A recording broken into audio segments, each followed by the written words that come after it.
Flowing in from the Windy City, it's time for JW Fusion with your hosts, James and Wendy B.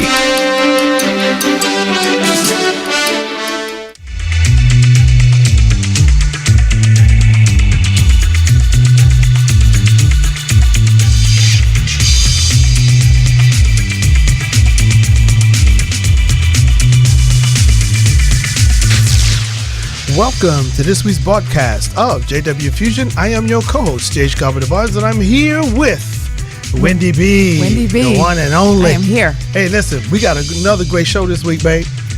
We had to bring him back. We had to bring him back. We had to bring him back. We had to. So much to talk about. We chased him down. We did. Well, no, we didn't. Yeah, we did. We chased him down. He run too fast.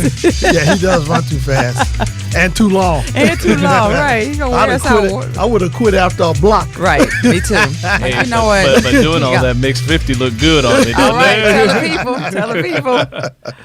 Yeah, we got introduce our guest, babe. We have Earl Sewell with us again. All right. Listen, welcome. Well, thank you. Glad to have you back. Glad you honored us with your presence once again. Mm-hmm. So listen, this week we want to kick off talking about, he's been quite prolific with his writing. Yeah, so we just have a couple of books. What, the 25 books? 25 novels, yes. 25 novels. Yes. And, I'm still considered, with that many novels, there are some people that, have, far more. Oh, yeah. Yeah, far more. But, 25 is a nice number of books to have penned. Yeah, it's some people haven't read 25 books, let alone written. That's true. Yeah. It's so, I mean, we salute you for your talent and your gift. Mm-hmm. And I know you bless a lot of people's lives with your writing because you seem to write from a place of life. Yes. So let's start off talking about how real life works its way into your art. Sure. So for me, writing started off as a way to try to understand. I wanted to understand people. I wanted to understand society. I wanted to understand culture.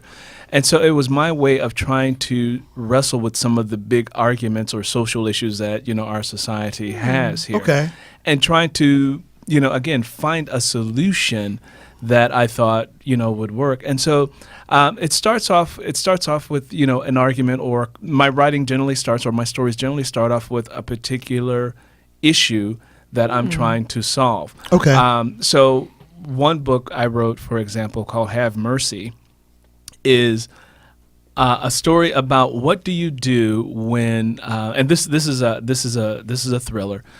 What do you do if you are a protector by nature? So my protagonist is a state trooper. Okay. And he's a protector by nature, but someone in his family gets killed. Okay. Oh. And so he spends his waking days trying to find, the person who did this. Okay. And because he wants, his immediate response is he wants revenge. He wants an eye for an eye, tooth for a tooth. Sure. So it's really about this person's journey of how to find forgiveness for someone who has hurt you in the deepest possible way. Wow. Okay. And so that's what it's about, having mercy. Okay, so Wow. What inspired you? Was that inspired by life? Was it inspired by experience or observation? It was inspired by mental illness, actually. Okay. It was about people who have stressors in life and who don't have the tools to deal with them properly. And so sometimes you have people who are just calamities. Sure. It's just one incident after the next. Yeah. And the character in this book who has done the wrong is a person who has some mental illness issues that were not addressed. Okay. And it's just one calamity after another. The person is good-natured and doesn't mean any harm, but just cannot get things together because of socializing, because of conditions, of how this person was raised and the scarcity and lack that this person came up in. Wow. So what I really wanted to tackle was how scarcity and lack are breeding grounds for mental illness. Wow. Wait a minute. That's powerful right there, because that's very powerful. I'm a firm believer. And I have a book that I'm gonna release after Shattered Ceilings. It's called Destroying Poverty. And poverty, you ever heard the term poverty stricken? And poverty is a disease, and it's not a financial thing. It's a mental condition that comes about because of scarcity of opportunity, scarcity of education, scarcity of, it can be scarcities within or scarcities without or both. A person doesn't have the drive. They don't have what it takes to push themselves to get a good education, to push themselves to be exceptional, to go the extra mile once they get a job, to impress that employer so they can advance.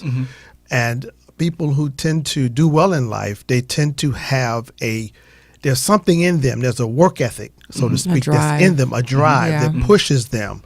And so when that thing is missing or absent, as you said, scarcity, people think of it in terms of monetary or maybe food, shelter, clothing, but it's spiritual, mental capital that's missing in that person's life. That's powerful. That's powerful. There's a lot that goes along with it, especially if you're coming from generations of it. Oh, yeah. Because the socializing from great-grandma, great-grandfather on down the line, so you get this conditioning or this socializing that tells you what you can't do or what you shouldn't do or what you're unable to do. And it's normal. And it's normal. And it's normalized. Mediocrity is normalized. And so I think that's where so anyway, that book started off with that, where I wanted to really explore and get people to think about how their environment and how their upbringing and how other people in their lives shape them. And not everybody who is in your life has shaped you well. Oh, man. Whoa. Okay. I almost fell out my seat when he said that. Wait a minute. Wow. Mr. Sewell, would you please repeat that? Not everyone in your life has shaped you well. Ooh, so that's an aha moment right there. Yeah, and so thanks for not dropping my mic on the floor. Yeah, I'm sorry. I almost dropped the mic. So to dive a little deeper, into that, we all have people who come in and out of our life. People have their entrances and people have their exits. And when we are young, when we are the most impressionable, when our mind is growing and those little neurons are connecting right and left, and we're getting the foundation laid. There are people in our lives that are heavy influencers on us. It may be your Uncle Bo, your Uncle son, or your Aunt such and such, or Grandma this or whatever. And what they are feeding you from a mental, psychological, spiritual level is their history. Exactly. They're feeding you. They're feeding you their history. Not what you need necessarily, but they're feeding you. Sometimes they feed you their failures. Sometimes they mostly their fears. There you go. Their fears. And you unwittingly get programmed. You unwittingly get programmed. And the next thing you know, you're 20, 30 years down the line and you're wondering why you can't seem to move forward, because there's a mental block there. There's a mental block. And this is where it is so important for men and women to do introspective work on themselves. You really have to go within and deal with all of that stuff. All of that stinking thinking, negative background or whatever the case may be, along with the good stuff, because you don't want to just focus on the bad stuff, because sometimes you focus on the bad stuff and you spiral down and you get stuck there. You want to also focus on what did work and how you were blessed, and what things were moved out of your path so that you didn't go down a certain road. So it's a balance, and so you have to love yourself like where you are also when you start this journey. Loving yourself where you are and saying, okay, I'm no longer here, I'm here right now, and I need to continue to move forward. But what you don't want to do is what a lot of people do is they get stuck and they start spinning their wheels. Because I was going to say, a lot of people, like you said, generational, and it's normalized. How does someone who has that family tie that goes back so far, they're not even thinking like, let me do some introspective work. They're thinking, daddy, granddaddy, the grandmama, and then his mama, they're thinking that that's the way it's supposed to be. That is how their life is supposed to be, because it's generational. How does someone who's listening hear this and think like, oh, every time I turn around, this is happening. Like you said, bad things keep happening. But if you do some introspective work, like you said, then you're changing the vibe that you're putting out there, and you're drawing in things that are different and more positive. But how do you get people to understand? So, like shake them. Yeah. Okay, so people have to understand their patterns. We all have our patterns. We all have the same thing that we do over and over again that does not serve us well. And so, if you're a person and you keep dating Mr. Wrong, and then then they change it into all men are dogs. Right. Or then you start dating somebody else and says, wow, this is Mr. Wrong, but he has on a different pair of pants and a different shirt. Yeah. Well, there's a pattern there, and you have to look at, okay, is why do I keep attracting this same type of person? If it's money, if it's resources that you're looking at, okay, well then are you really taking account of what's going out of your pocket? Are you really looking at what you're spending? Or are you saying I deserve something that you really haven't worked for? I like to say cash is still king. Because if you have the liquid cash to get something, well, then you may be in a better position to afford it. Sure. But if you're getting everything on credit, that says you can't afford what you want. And I understand if your dreams are bigger than your budget, well, then that should be something that you look at. It says, okay, my dreams are bigger than my budget. Then how do I increase my budget? What am I doing wrong? Because I've gone this far, and it hasn't gotten me there. Well, then that sounds like, you need to do the work and say, I need to change course. There needs to be a change. And you have the power to do that. There's nobody stopping you. You have the power to do that. And I will say this, when you decide to change course, don't expect stuff to happen overnight. No. I know. Well, yesterday I ate a salad. I haven't lost any weight. Yeah. Well, you know what, too? Two things. One thing, people measure themselves by the wrong ruler. They use the wrong ruler to measure themselves. And second thing is, oftentimes people wait until the point of crisis to seek change. Because change is usually triggered by something, a crisis, something devastating has happened in their lives. Maybe they've lost their job. Maybe they're about to lose their home. Maybe the sickness has come up on their bodies. They find out from the doctor you've eaten yourself into a diabetic situation. Now you're going to change. Now you're going to do what you should have been doing and observing and watching. As you say, watch your patterns.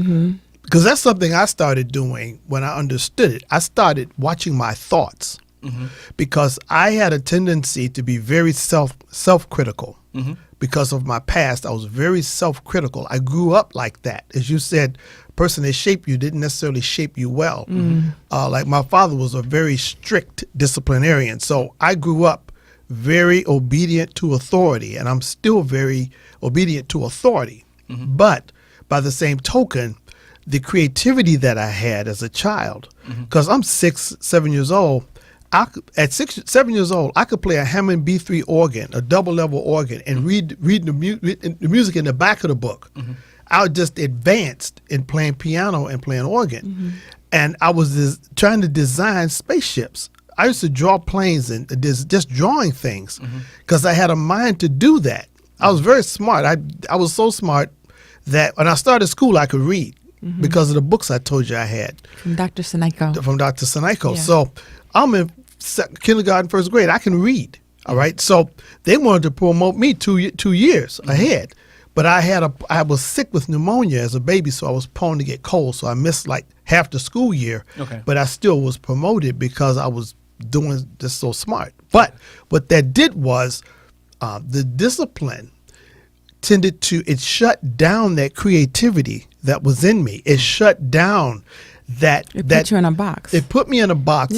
When my mind wanted to soar and expand, my environment said, no, this is what you need to do. You just do it, sit down, shut up, be seen and not heard. Little pictures got big ears.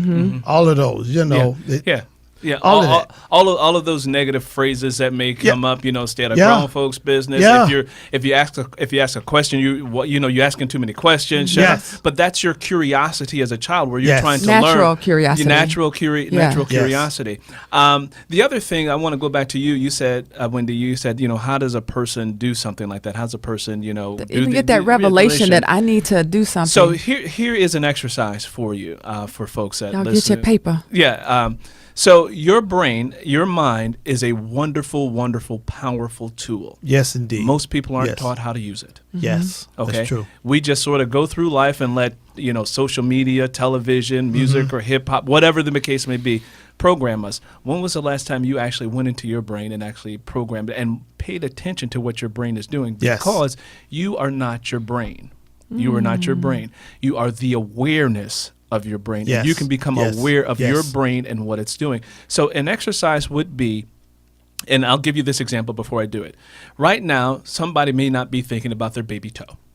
But you stub your baby toe against the wall, all of your consciousness goes to that baby toe. Yes. And it creates a story as soon as it goes down. Oh, God, did I break it? Yeah. How bad does it hurt? Did I cut it? Oh, I'm going to limp. Your I go to mind, the as your doctor? consciousness goes to that baby toe, it's creating a story all the way Yeah. down, and Yeah. it's a negative Yeah. story. It is. And it's loud. And it's loud, and it's telling you something, and it triggers emotion. Yes. And you get a cortisol flood, and you get all of that stuff that's happening just from stubbing your baby toe. How quickly that awareness, because you're not your brain, that awareness goes to that baby toe. Yes. Yes. Okay. So now you get the idea of what That was I'm good. talking about, awareness. So just sitting at home, wherever you are, sit still and be aware of what your brain is doing. Yeah. You can hear your brain argue with itself. You can hear random thoughts go through your head that you aren't even thinking about. Another example of what your brain will do, it will start playing a song that you didn't ask it to play. Yeah. And Yeah. it will keep going. Yeah. So the idea is to pay attention to what you're saying to yourself about yourself Yeah. and what frequency of thoughts are coming in, because the brain is a receiver of thoughts. So if you have stuff coming in and going out that's unfiltered, unchecked, or whatever, that's leaving an impression on you. Yes. So you have to be Yes. aware. It says, okay, that thought really is not true. You may tell yourself, oh, Yeah. did I eat too much today? Or I feel this way, or whatever the case may be. You have to say, Now, does this mean you have to monitor every thought that goes to your head? No, your prefrontal cortex isn't that strong. But as you exercise that muscle, you will like begin any other muscle. You will begin to catch stuff, and you say, that's not true. And then Yes. this is where you find people flubbing and stopping because they're thinking and their thoughts are, they're stopping their Yeah. thought, and Yeah. they're really giving some serious weight to Yeah. what is it that I'm thinking? What is it that's coming through? As my mother say, think before you speak. Yeah. But Yeah. pay attention to what's coming in. And that's just one exercise that you can do to help you get better. Pay attention to what you're saying to yourself. And, and then sometimes you may hear all of the negative things that you've heard about yourself that, go way back here Yeah. that have Yeah. no business up here. Yeah. And you have to go in and do some mental pruning. Yeah. And Yeah. say, You okay, do. this thought it's not serving It me doesn't well. serve you at all. It doesn't serve me at There's all. nothing you can That's- do to change what happened in the past. That's the thing that I have been talking about ad infinitum, because scientists call it a past present reality, where your past is right here in your present. You keep pulling it in. So much so Holding on you to it. can't see your future. You can't see yourself succeeding. You can't see yourself coming out of the situation that you're in, because you're still taking this stuff from your past and bringing it up. And a lot of times scientists have proven that 70% of the thoughts, 80% of the thoughts, 70 to 80% of the thoughts that we think today, we're going to think again tomorrow. The same thoughts, like you're saying. The pattern. Yes, Yeah. Without what even it's trying. called? It's called a habit. Yeah. It's habitual thinking. And the voices that you hear, that self-talk, it's a habit that you formed, could have been from your childhood. You were told what you weren't, what you couldn't do, what you're not, and it's still there, but it put on a bigger shirt and a larger pair of trousers because you've become older. Yeah. So what you're saying about paying attention, that phrase when you said paying attention, man, that I about To jumped yourself. out. Because but think, Yeah. you're paying attention. yeah. When you pay something, it costs you something. It's not easy to do what you're doing. It's possible, and it's something we all need to do. I started doing it. I started paying attention and perishing thoughts. Every thought that comes to my mind that is not in line with the vision that I have created for my future, for my present and my future reality, I speak to that thought and I say, I perish that thought. Remember that phrase people say, perish the thought. Yeah. Well, I Kill it. literally say that, and Kill I it. literally in my mind create an image of that thought being destroyed, and it's gone. Something else will come, but I deal with those one by one, and as I've started doing that, my mindset has changed. My vision has enlarged. Your because perspective has changed. Yes, exactly. Yeah. Because I'm destroying the walls of the box that I was put in from my childhood, and we're forever breaking out and forever growing. Yeah. So that phrase you said, paying attention, that's important. powerful, man. Yeah. That's powerful. And another interesting thing that we all have to do, that we have to know about ourselves, we have to know what I call our shadow selves. Oh, talk about that. We all have a shadow self, or I call him Negative Ned. we all have a shadow self that is full of self-interest and self-wants, and sometimes can drive us to do things that aren't in our best interest. Okay. So we have to pay attention to our shadow self. There's a reason we have a shadow. That's why, we cast off a shadow. Yeah. There's always that something else that's, following, that's always with you. You're never going to stop all of your negative thoughts. You're never going to stop it. That's going to be there with you until you die. And sometimes that shadow self will catch on to that thought. Like you say, you know what? I know you shouldn't eat. If you're diabetic, you need to leave the sugar alone. Yes. But your shadow self will say, you know what? It's just one. It's just one piece, yeah. And that's your shadow It's just one self cookie. sabotaging you. Yeah. Wow, that's good. It's sabotaging. So you also have to know about that, because again, your mind, this little 3-pound mass is a center for a lot of things. Yeah, and you have to be aware of it. The other thing that I want to mention to folks is emotion. Well, you talked about the past coming to the front. To me, what I heard are wounds. Oh, yeah. From the past that have been unhealed, unresolved, and they're following you. Yeah. So you have to deal with your wounds. And I will tell you this, and this is going to be really, really powerful. So my father passed away last year. And so Lenny Gray, which is this book, which is the work of historical fiction that I did on my paternal grandparents, which were his parents. Right. So he was raised by his brothers and sisters. And so their childhood was very impoverished, very difficult. And so all of his life, he carried those wounds from childhood of what he didn't get or what he didn't have or all the way back into Mississippi, which and that's done, that's over, that's gone. That's gone. And Yeah. the people that he had grievances with had passed on They're gone, and died. You're still holding on to it. And it wasn't until I sat down and read this book to him, and we actually explored the complexities of the situation and the story. So you were able to read this book to your father? Yeah, yes. Wow, okay. And when we explored that and had that conversation, that difficult conversation, that he did not have the language or the knowledge that he needed to have these conversations, to talk about these situations, to see perspective differently. And when he finished the book, the one thing that he said that stuck with me, says, I never looked at it like that. And I could almost see the weight of that. What a blessing that was. Lifting up off of him, because he had been carrying this weight for 70 years. Wow. That's so for long. 70 years, and it bogged him down. Yeah. It caused emotional disturbances. Sure. It caused psychological disturbances, because he hadn't, he wasn't in an environment where they said, hey, you need to do some introspective work. And so when we sat down one-on-one as two grown men, and we did this introspective work, because I had the language to sort of help him assist. assist to say, come on. Yeah, I know that's Yeah. tough. I know that's Yeah. difficult. I know Yeah. it's a thorn. I Yeah. know it's a hurt. But come on, Yeah. just keep on coming. Get to the other side of it. And you get to the other side of it. And when he began to understand, and I'll give you one of these things that, was really interesting. And I'll give you a really good example of how something that is a different force can have an impact on you. So the man who raised him was his brother. His brother served in World War II, served the country in World War II, came out of rural Mississippi with a very little education. When he went into the Army, His job was to recover dead bodies. Wow. Oh, wow. Okay, wow. somebody has to do it. Someone Yeah, has yeah. to do it. So that was a trauma for him as the brother. A recurring trauma. A recurring trauma. So the brother ended up having to raise him as a little boy. Okay.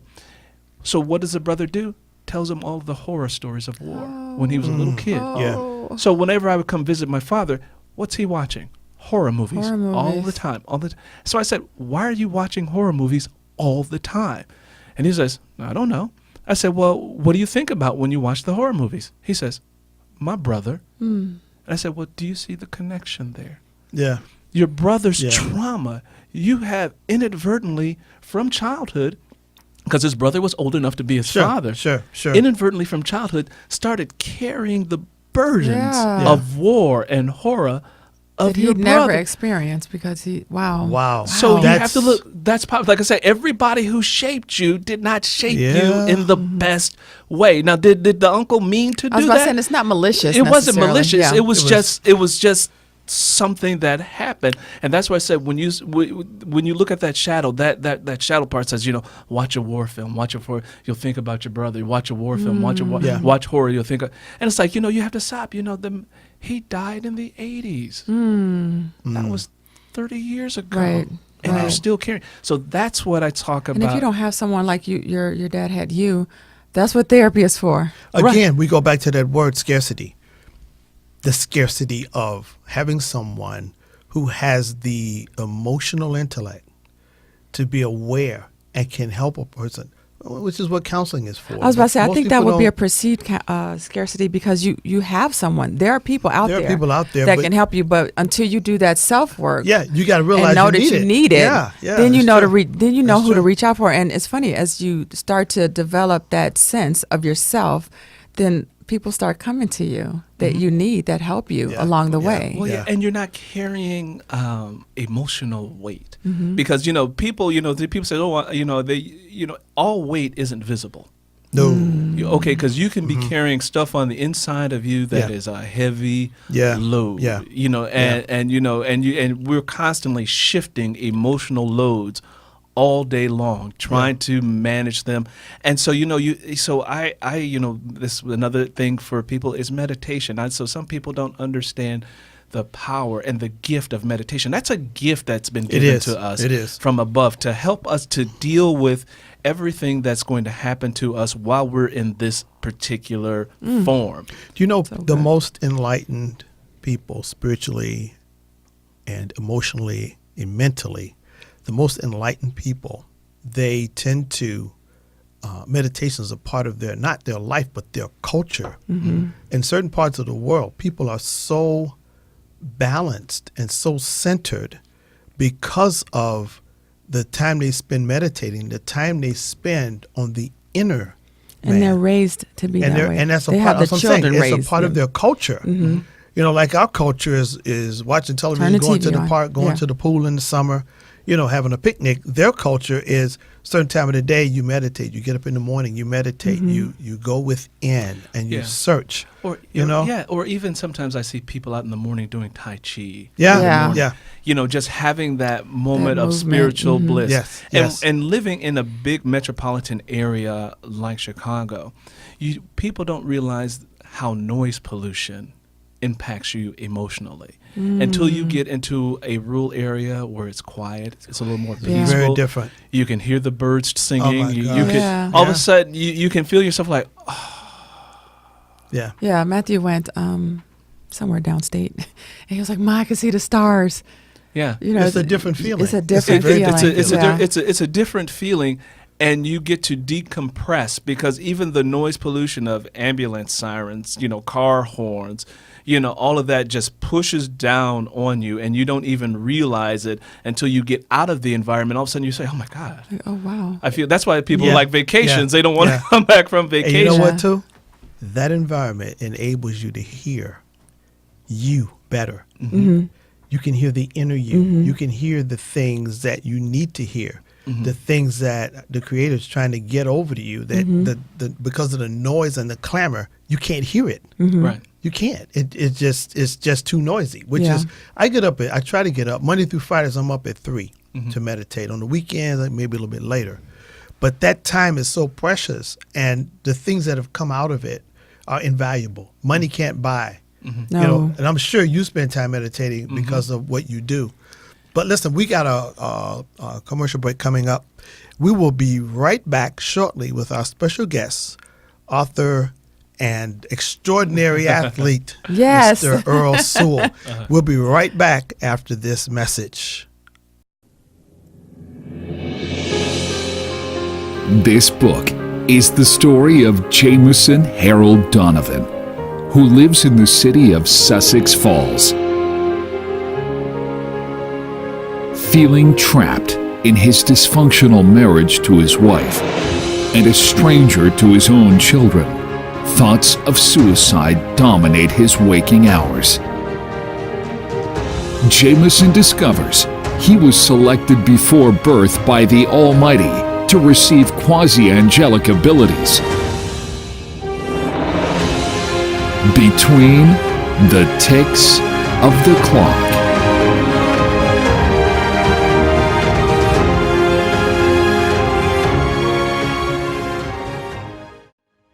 You're listening to JW Fusion with your hosts, James and Wendy B. We are back with our very special guest, Mr. Earl Sewell, an incredible young man. I like saying young man. I'm sure he likes hearing it. I like hearing that too. I like hearing that. Man, I appreciate your gift, man. I really do, because what I'm just listening to you speak, I know your writing is very introspective, which means the themes that run through it are probably life-changing for a lot of people. Yeah, so speaking of life changing, before we go there, I have to say this, because I also teach. I'm also a professor, and so sometimes I end up mentoring some of the students who feel at ease or comfortable with me, especially young men who come to me after class or something like that to talk. And I recently had a situation where I just found it to be very interesting. A young man came to me, and he knew that I ran, and I told him I was a track and field athlete in high school. And he says, "Oh man, I was a track and field athlete too. I had all these colleges coming after me, and that sort of thing." And I said, "Well, why didn't you go away to college?" He goes, "Well, I started drinking." I said, "You started drinking?" Sabotaged it. Oh my God. And I said, and he said, "Yeah, I started drinking, and that drinking, sort of messed me up." And so the first thing I said to him, I said, "There sounds like a wound that isn't healed." And he had an immediate response, but then he shut up because no one had ever asked that question or made that statement. So I said, "What's the wound?" And he paused. So his mind was all set to give an answer, like, because he was His pat answer, I'm sure. his patterned answer, yeah. and he was ready for somebody to give him the amen and okay, yeah, man, drink your problems away or whatever. Yeah. No one had challenged him and says, "Well, what's the trigger? Yeah. What are you numbing out from? What is hurting you so badly that it's forcing you to do this?" And then he sat there and he said, "The relationship with my father." Wow. And it was a wound that he had with his father, because his father wasn't around when he was growing up. And when his father came back into his life, they were trying to forge a relationship after a 15-year absence. And it just could not happen. Because they didn't deal with the wound. With the wound. With the issues. They didn't deal with the wound. And this wound that he was carrying from childhood from an absent father had sabotaged him. His shadow self had sabotaged him by saying, "Okay, this is hurting too bad. Let's drink. Let's numb out. Let's try to forget all of this and numb out." And that was the pain. That was the thing. And the young man was 28 years old.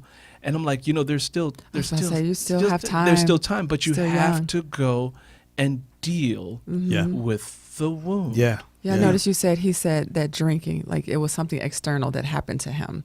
And I hear a lot of people say that. Well, my boss or my mom, my parents. Okay, but what about you? What can you do to change that? Because I don't make it a secret that my dad and I are, I guess it's called estranged. Yeah. And I did the same thing. I tried, okay, let's see. It had been 30 years. And I tried. And I realized, okay, this is not going to work. But then part of that is also the forgiveness. I love my father. I've forgiven him. And I tried to establish, like, from today on something, and it wasn't working. And so I had to learn to love him from a distance. And I'm okay with that. I love him. I pray for him. I wish him the best. But as far as a relationship, that's not something that we can have today.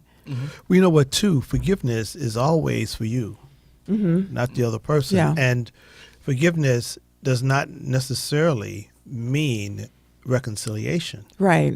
Because some situations, there can be no reconciliation because the other person isn't willing to come into it.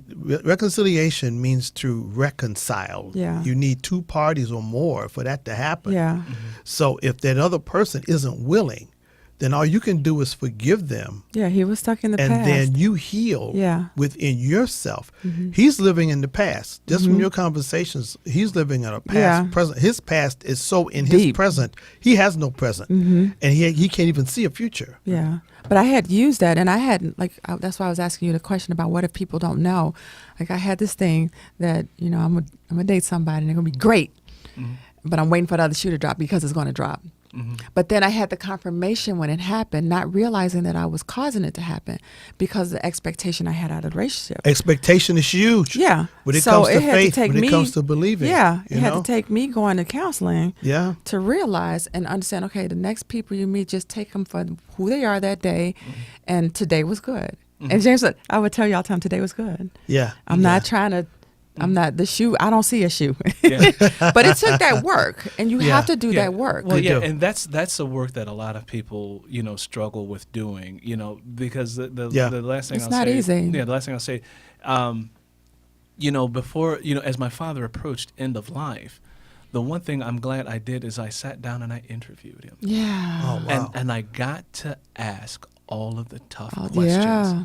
You know, so it was really interesting because the little boy Earl came along, but he didn't drive. Okay.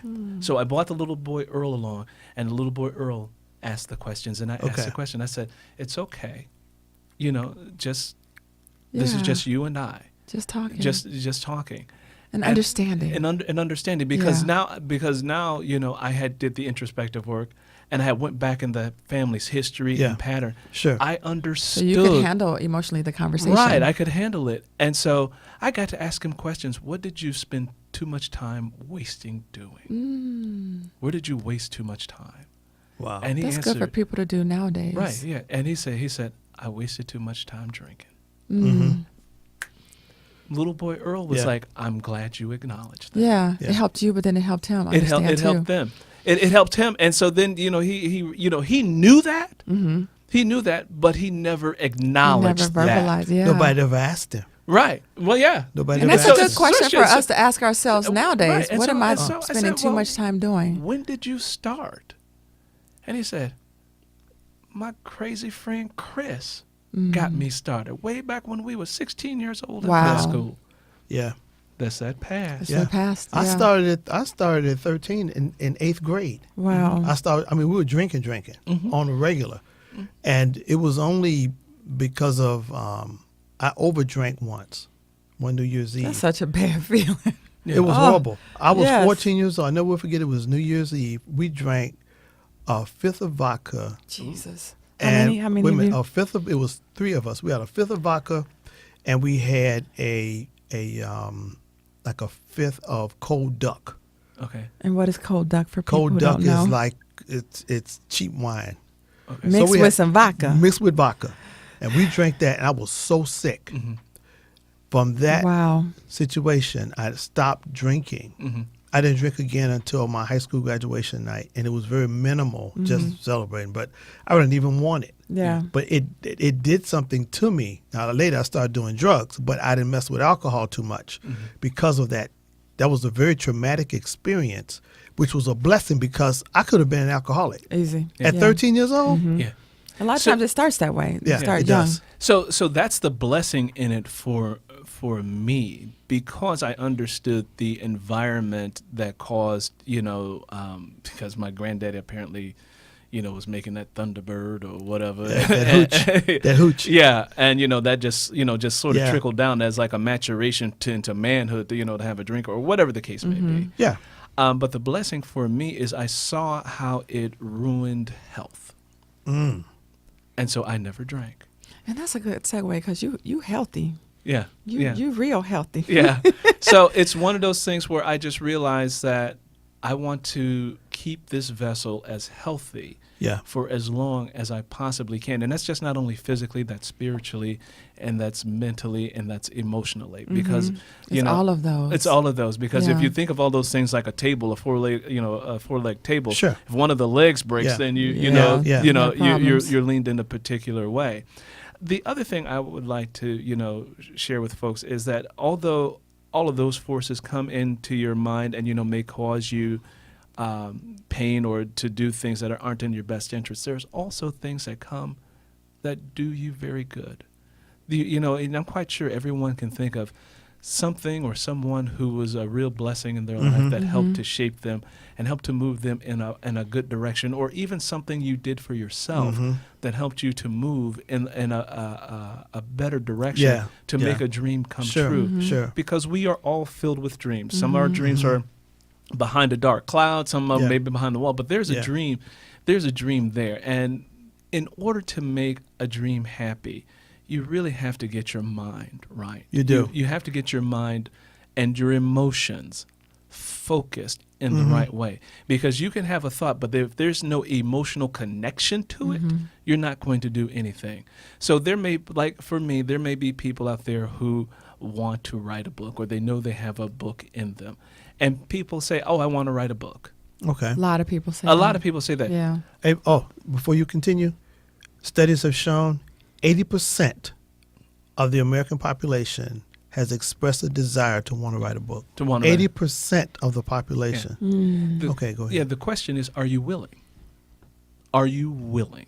Are you willing to do what it takes to get that published?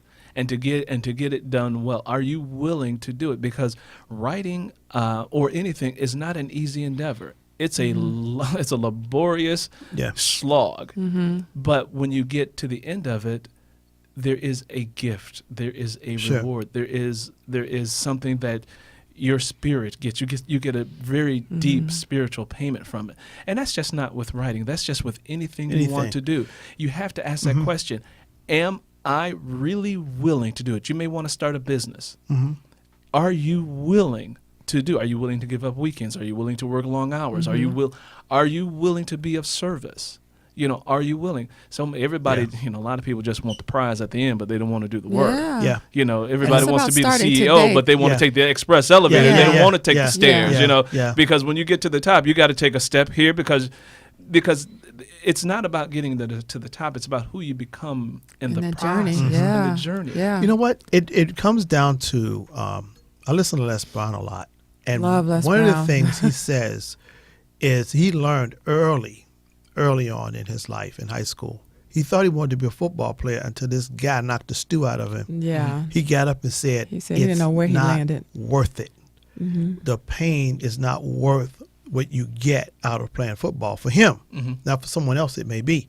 So the question to always ask, you look at the thing you say you want to do, and you look at what's in front of you, because there's always more that you don't see. That you don't know. I mean, you're writing. We've written books, so we have seen you get into that thing, and it's not what you thought. And every project is different. Every project has a life of its own. It has its own spirit, its own vibe, its own challenges. So the question always is it worth it? And with writing, I feel it's kind of easy to start. Just start.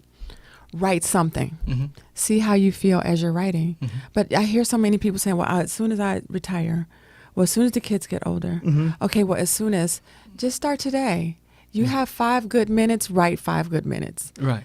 And then that 5 minutes, it grows. Yeah. And then you'll see. Maybe you'll be like, you know what, this isn't all I thought it was going to be. It's just like Earl said on the last show. He said that he was running. I don't know if you were running an Ironman or half Ironman, and you were saying you had that battle within, and you said put one foot in front of the other. I remember that. You said put one foot. Just get that foot in front of that one, and get that foot in front of the next one. And you do that. You like playing a game, I believe you said. And it's like, get that foot in front of the other foot. It's the same thing. Get that paragraph, get that sentence, get a sentence. Done, get the next sentence. And that's across the board, because even with running. Get that sale. Yeah. Get the next sale. Get the next sale. One thing at a time. You're trying to grow it to I want to do the Ironman. Mm-hmm. You haven't worked out. Get out and walk. And there are so many people who have said that and haven't done anything. And we're not talking, they're 30 something. We're talking people 50, 60, 70, as I showed you earlier, show 80. 80, yeah. Who do it. Matter of fact, I just saw a video of a man that was 102 running the 100-meter dash. I saw that. Oh, yeah. Yes. I saw that. Was that on YouTube? Yeah, it was on YouTube. Yeah. I was sitting there saying, now that's me. That's me. It's like, I'm going to be 100 because I'm going to beat him because I'll be 110. I was sitting there saying, I'm ready to go. Yeah. And so that's the thing. I mean, to be 102 and still be mobile and still have that spirit within you. Because that's where it comes from. Yeah. It comes from that engine, that fire within you that drives you. And you know what? That fire within you, that engine, that power train, so to speak, within us, it starts with dealing with your mentality. Just like Earl said, you're dealing with the inner you, your conscious mind, your subconscious mind, your analytical mind, and the various aspects of your minds. Yeah. Getting them healthy, getting them sound.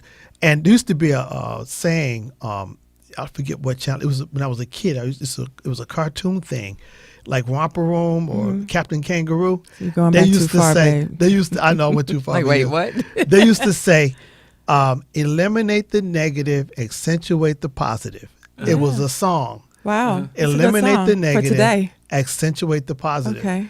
The world we live in has become so saturated with negativity. I mean, there's so much negativity that there's people who are just hating other people and they don't know why. Mm-hmm. It's like they've been told you're supposed to hate them, so I hate them. But what did that person do to you?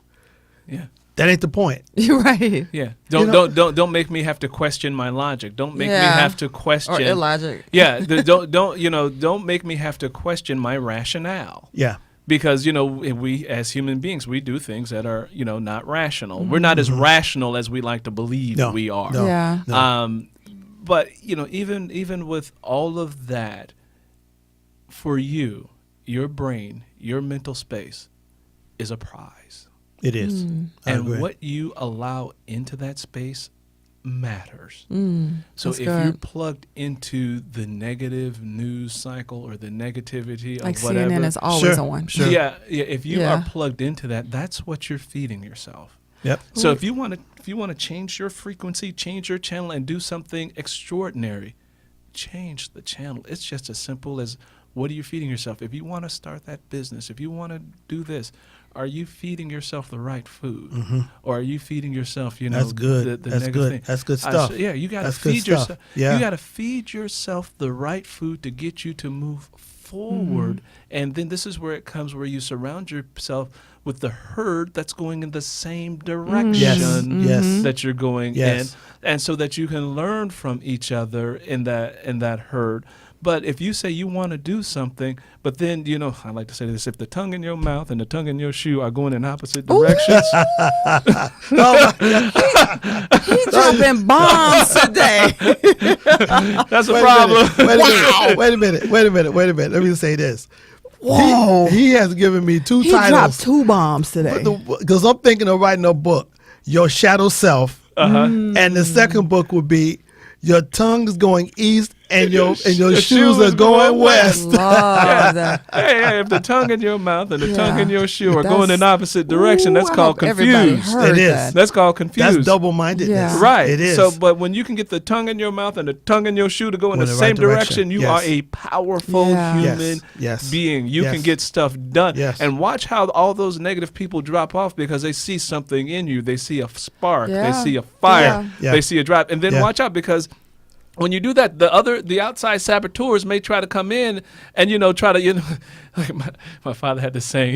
He said some people can mess up a one-legged parade. A man with a one leg and mess up in one man, trip a man who with one leg in a parade. Oh, man. But when you get that happening and you get flow, and you get purpose, and you get that emotional content that goes with it. You flow in that vein, and you have the wind in your sail, and you can move. The impossible suddenly becomes possible. Yeah. Whatever you thought was like too big or too giant, or it was going to take a Herculean effort to do it. Sure. The next thing you know, you're moving in there, and you say, "Yeah, I'm going to take on that challenge. I'm going to take on, and I'm going to enjoy the journey."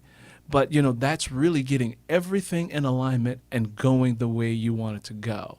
Now, even with that, be aware that sometimes stuff may get there's going to be bumps in the road that should rattle it up, but eventually you have that lever where you go click click, and you put it back in there, and that's called focus. Athletes call it flow, or sometimes a commentator says they were unconscious when they did that, or you see people momentum. Yeah, you get that going, and we all have the capacity to do it. We just waste it doing things that are meaningless, unproductive activities. I want you to speak to. We always run out of time. Let me say this too. You mentioned the idea of having, I call it an intention, and then having the emotion. The scriptures talk about the effectual, fervent prayer of a righteous man. People attribute that to religion, and it's not limited to that. That's a life. The Bible is the book of life. It's not the book of religion. So when it says the effectual, fervent prayer, effectual means that's something that's logical, sound, and effective. It works. Fervent has to do with emotion. Fervent means heat. It means hot. It means passion. So when you have an intention and you couple it with passion, and then when you say a righteous man, what does that mean? Righteous man, a man who is connected to his creator. That's what righteousness is. You're in connection with and you're imitating the creator. So you're a person who has an idea that is sound, solid, and you've thought it through. And now you've coupled it with your emotional passion. Now, our thoughts generate electrical current. Our hearts generate electromagnetic current. So you take an electromagnetic, and you have something that draws into your world that thing that you have focused on, that idea you had that you couple with passion, and you've aligned yourself with the creator. Those are the people that do the impossible. Those are the people who say, I never thought he'd be anything. I never thought he could do that. I didn't think he could do an Ironman at his age. I didn't think he could write 25 books. I didn't think he'd be able to launch a television show and launch an initiative that changed the culture. And when a person adopts just that simple mindset and apply it to every aspect of their lives, you're unstoppable. Yeah. You're unstoppable. And nobody can tell you what you what you can't do, because you have a belief. Yeah. You believe. And you mentioned Ironman. So the Ironman competition, I'll stop with this, mention this real quick. When I decided to do that triathlon, I was afraid. It was such a Herculean thing to do. Yeah. I was afraid. I mean, I had my share of panic attacks over it. But on the other side of those panic attacks was my prize. Was my prize. I had to go through that. Ironman taught me so much more about myself, because I was doing something that was a huge physical feat. And when you're in pain and when you're in discomfort and you find a way to keep going anyway. Yeah. Whether you're doing an Ironman or whether you're going through life. Yeah. No one gets through life unscathed. No. There's no such thing as a drama-free life. We're all going to have some drama. But it's how you show up, which really matters. Now, it's going to be tough. Anybody who tells you there's something called easy street, there's no easy street. The world may tell you that there's an easy street. There is no easy street. You are going to have some stuff that happens in your life. Life will hit you in your mouth and knock you down and dare you to get up. Yeah. So it's up to you how you dust yourself off. Yeah. and get up. And regardless of your history, regardless of your family's history, regardless of your past, what your mama didn't do, what your daddy didn't do, what you didn't have, you have had people who come up from absolutely nothing. Yeah. I and agree. change the world.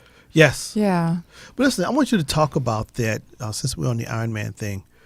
We got about 5 minutes left. I want you to talk about what mental gymnastics, what mental things you did within to get through when you're going through that valley of the shadow of death.